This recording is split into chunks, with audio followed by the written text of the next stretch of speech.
Good morning সকলোকে অন্নমণি আন এটা ব্লগলৈ স্বাগতম জনালোঁ আৰু আপোনালোকৰ মাজলৈ আজি এটা নতুন ভিডিঅ' লৈ আহিছোঁ সকলোৰে উপকাৰিতাৰ কাৰণে আৰু যিবিলাক মানে অকণমান নিজৰ ড্ৰেছটোতে হওক নিজৰ স্কিনটোক লৈ পেলাই কেয়াৰ লয় তেখেতলোকৰ কাৰণে একচুৱেলি যোনে মানে ভাল পায় আৰু নিজৰ স্কিনটো ভালকৈ ৰাখোঁ বুলি ভাবে সেইসকলৰ কাৰণে আনিছোঁ মই আজি ভিডিঅ'টো আৰু এইখিনি কি মই আপোনালোকে ভিডিঅ'টো স্কিপ নকৰাকৈ শেষলৈকে চাব আপোনালোকেও সৌন্দৰ্য সদায় বজাই ৰাখিব পাৰিব আৰু বয়সৰ চাপ নপৰাকৈ আমি কেনেধৰণে আমাৰ নিজৰ মানে এজটো জীয়াই ৰাখিব পাৰোঁ স্কিনটো ভালে ৰাখিব পাৰোঁ সেইধৰণে মই ঘৰুৱাভাৱে কেনেধৰণে আমি আজি ফেচিয়েল পেক তৈয়াৰ কৰে আপোনালোকৰ তাকে দেখাওঁ বুলি ভাবিলোঁ আৰু কেনেধৰণে মই এপ্লাই কৰোঁ মই ঘৰুৱাভাৱে কেনেধৰণে এপ্লাই কৰোঁ মানে মই ফেচিয়েল পেক যিসকল মানুহ বাহিৰৰ জগতখনৰ লগত জড়িত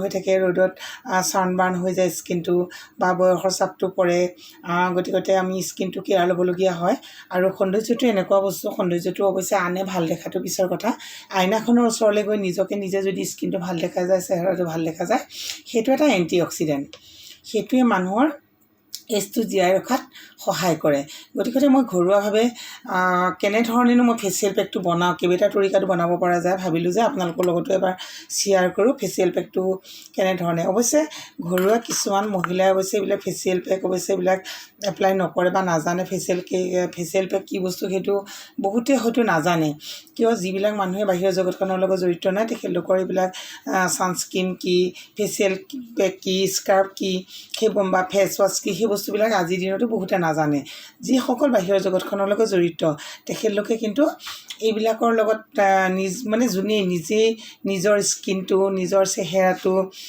সৌন্দৰ্যটো সদায় ধুনীয়াকৈ ৰাখিব বিচাৰে তেখেতলোকে অৱশ্যে বিউটি পাৰ্লাৰলৈ নোযোৱাকৈও মানে ঘৰুৱাভাৱেও স্কিনটো ধুনীয়াকৈ ৰাখিব পাৰে আৰু মোৰ স্কিনটো অৱশ্যে দেখিছেনে মোৰ স্কিনটো খুব স্মুথ হয় এয়া একোতো দাগি অকণ নাই বা ছানবাৰ্ণ নাই একো নাই মইনো আজিলৈকে অৱশ্যে মই বিউটি পাৰ্লাৰ গৈ পোৱা নাই মই কেনেধৰণেনো মই এপ্লাই কৰোঁ কেনেকৈ মই স্কিনটো ধুনীয়াকৈ ৰাখিছোঁ আৰু বহুতে হয়তো বেলেগ ধৰণে এপ্লাই কৰে মইনো কেনেধৰণে এপ্লাই কৰি মই স্কিনটো ভালে ৰাখিছোঁ তাকে বোলো আপোনালোকৰ ওচৰত এবাৰ শ্বেয়াৰ কৰোঁ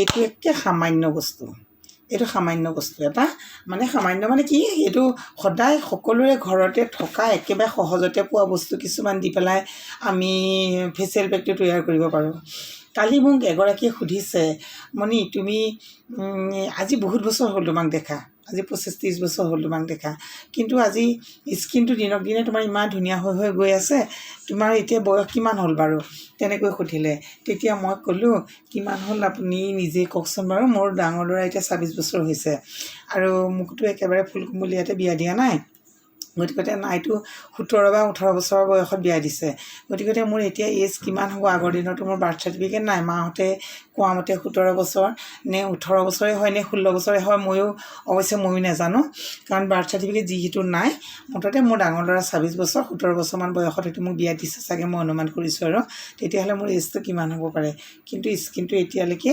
ধুনীয়া হৈ আছে মই আপোনালোকক দেখাবলৈ লৈছোঁ আপোনালোকে চাওক কেনেধৰণে মই স্কাৰ্ফ পেকটো তৈয়াৰ কৰোঁ স্কিনটো ধুনীয়া কৰি ৰাখে এইটো এটা পিঠাগুড়ি চাউলৰ গুড়া মই পিঠাগুড়িকেইটা অৱশ্যে পিঠাগুড়ি চাউলটো তিয়াই থৈ পেলাই ডাইৰেক্টকৈ যাৰ মিক্সাৰ গ্ৰাইণ্ডাৰ আছে তেখেতলোকে ডাইৰেক্টকৈও এপ্লাই কৰিব পাৰে কিন্তু বহুত কম লগাৰ কাৰণে মিক্সাৰত মাৰিবলৈ বেয়া মই সেইকাৰণে কি কৰোঁ পিঠাগুড়িখিনি খুন্দি পেলাই থৈ দিওঁ এইখিনি অৱশ্যে মই কেতিয়াবা পকা মিঠৈ বনাবলৈ হওক বা ভুৰুকীয়া পিঠা এটা বনাই খাবলৈ হওক বা তেল পিঠা বনাবলৈ হওক মই পিঠাগুড়িকেইটা সময় পালে ৰাতি হ'লে চাউলকেইটা তিয়াই থওঁ ৰাতিপুৱা হ'লে টুকি পেলাই ডিউটিলৈ যোৱা আগমুহূৰ্তত মই অৱশ্যে ৰ'দত দি থৈ যাওঁ যিদিনা ৰ'দ দিয়ে আৰু এনেকৈ শুকুৱাই টেমা এটাৰ ভিতৰত ভৰাই থৈছোঁ এচামুচ মই পিঠাগুড়ি ল'লোঁ ভাত খোৱা চাউলৰ পিঠাগুড়ি অৱশ্যে ভাত খোৱা চাউলৰ পিঠাগুড়ি এচামুচ ল'লোঁ তাৰপিছতে একো ডাঙৰ বস্তু নহয় এইবিলাক ঘৰতে সহজতে পোৱা বস্তু কিছুমান মোৰ মাতটো হৈছে ভাঙি আছে এয়া অলপ দিন আগতে কফ চিৰাপ এটা আনিছিলোঁ, ইয়াত গৈছিলোঁ, অৱশ্যে মই চোৱাই নহ'লে, সেইটো মোৰ নিজৰ সতৰ্ক নোহোৱাৰ কাৰণে হ'ল। তাৰপিছত কফ চিৰাপটো খাই দিছিলোঁ, খোৱাৰ পিছতে মাতটো দেখিছোঁ কাহটো ভাল হৈ গ'ল, কিন্তু মাতটো ভাঙি গ'ল। আজি ধৰি মাতটো উলিয়াব পৰা নাইকিয়া ভাল ধৰে। আগতে যেনেকৈ বাথৰুম ছিংগাৰ নিচিনাকৈ অকণমান কিবা কিবি এটা গুণগুণাই থাকোঁ, আজিকালি সেইটোও কৰিবলৈ নোৱাৰোঁ, যেন মাতটো কিবা ভঙা যেন লাগি থাকে।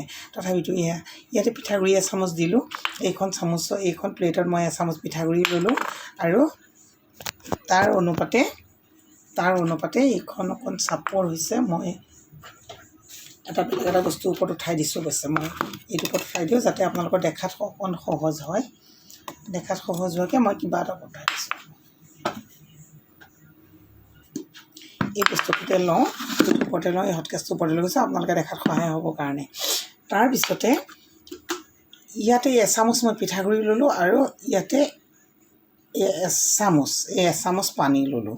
এচামুচ পানী লৈ এই পিঠাগুড়িখিনি মই এনেধৰণে পিঠাগুড়িখিনি পানী অকণ দি দিলোঁ, মানে কোমলিবৰ কাৰণে, চাউলৰ গুড়াটো কোমলিবৰ কাৰণে। ইয়াতে আৰু আধা চামুচমান দিব লাগিব পানী, অকণমান কমিছে। এইখন দিলোঁ। এতিয়া পিঠাগুড়িখিনি কোমল হৈ যাব, পিঠাগুড়িখিনি অৱশ্যে কোমল হৈ যাব এতিয়া। তাৰপিছতে এইটো নেমু, এইটো কাজি নেমু, এই নেমুটো তাৰপিছত মই এই নেমুৰ ৰস অকণ দি দিম। এইটোতনো ইমানকণ নেমুত অৱশ্যে কিমানকণ ৰস ওলাব পাৰে, আৰু সিমানকণেই দিলোঁ, বহুত বেছিকৈও নাই দিয়া। আমাৰ নেমুটোৱে আমাৰ স্কিনত থকা যিটো মানে লেতেৰা বা তেলেতীয়া ভাৱটো সেইটো কাটি আনে। আমাৰ স্কিনত 3টা লেয়াৰ থাকে, 3টা লেয়াৰলৈকে আমাৰ ভিতৰৰ পৰা বস্তুখিনি উলিয়াই অনাত সহায় কৰে। তাৰপিছতে মই ল'লোঁ ইয়াতে অকণমান মৌ জোল,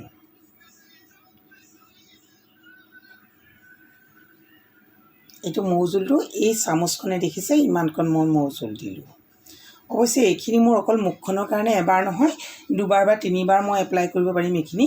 আৰু অকল মুখখন বুলি কি, আমাৰ যদি মুখখন বগা হয়, এই বস্তুটো যদি ক'লা হৈ থাকে দেখিবলৈ বেয়া লাগিব। গতিকে মই এই গোটেই বস্তুটো ৰাউণ্ড কৰি ইয়াতে, আৰু হাতকেইটাও অলপমান মই অৱশ্যে হাততো মই এপ্লাই কৰি দিওঁ এইটো। তাৰপিছতে এতিয়া মই ইয়াতে আপোনালোকে দেখিছে, এয়া কল, অৱশ্যে এয়া কল, আৰু এই কলটো অৱশ্যে বেছিকৈ পকি গৈছে।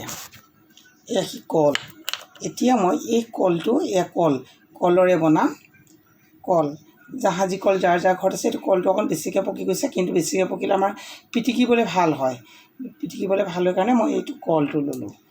এইটো বানানা স্ক্ৰাব হয়। এইটো এই টুকুৰা কল দিলোঁ। কল দি পেলাই বেছি নাই দিয়া, কলটো কমাই দিছোঁ, ইমানকণ দিলোঁ। দি লৈ পেলাই এই চামুচখনে এতিয়া মই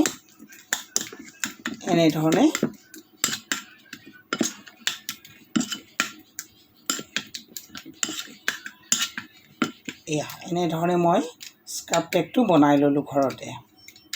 একেবাৰে সহজভাৱে বনাব পাৰি, আৰু হানিটোতো আমাৰ স্কিনৰ কাৰণে বহুত উপকাৰীয়ে জানি, আৰু গতিকতে মৌ জোল হানিটোৱে মৌ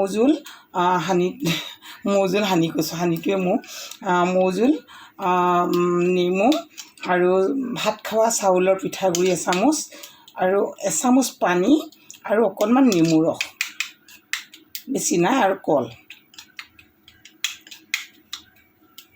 অৱশ্যে এটা বস্তু দুবাৰ কোৱা নিচিনা লাগিলে মোৰ, অৱশ্যে যেনেকৈ ইয়াতে একো নাই, কি দিলোঁ, পিঠাগুড়ি এচামুচ দিলোঁ, এচামুচ পানী দিলোঁ, আৰু অকণমান নেমু দিলোঁ, আৰু অকণমান মৌ জোল দিলোঁ, আৰু অকণমান কল দিলোঁ। ইয়াত দেখিছে, এই পেকটো তৈয়াৰ হৈ গ'ল। এই পেকটো এতিয়া আমি এতিয়া মই এনেধৰণে স্কিনটোত এনেধৰণে এপ্লাই কৰিম। আমি যেতিয়া স্কিনটোত স্ক্ৰাব পেক বা ফেচ ৱাছ আমি কৰোঁ, তেতিয়া আমি অৱশ্যে এনেকৈ কৰিব নালাগে, সদায় এইফালৰ পৰা, এই মুখখনৰ ফালৰ পৰা বস্তুটো লৈ ওপৰলৈ এনেকৈ দিব লাগে, এনেকৈ দিলে বয়সৰ চাপটো আমাৰ ধৰি ৰাখে। এই বস্তুটো এনেকৈ দিব লাগে, এই বস্তুটো এনেকৈ দিব লাগে।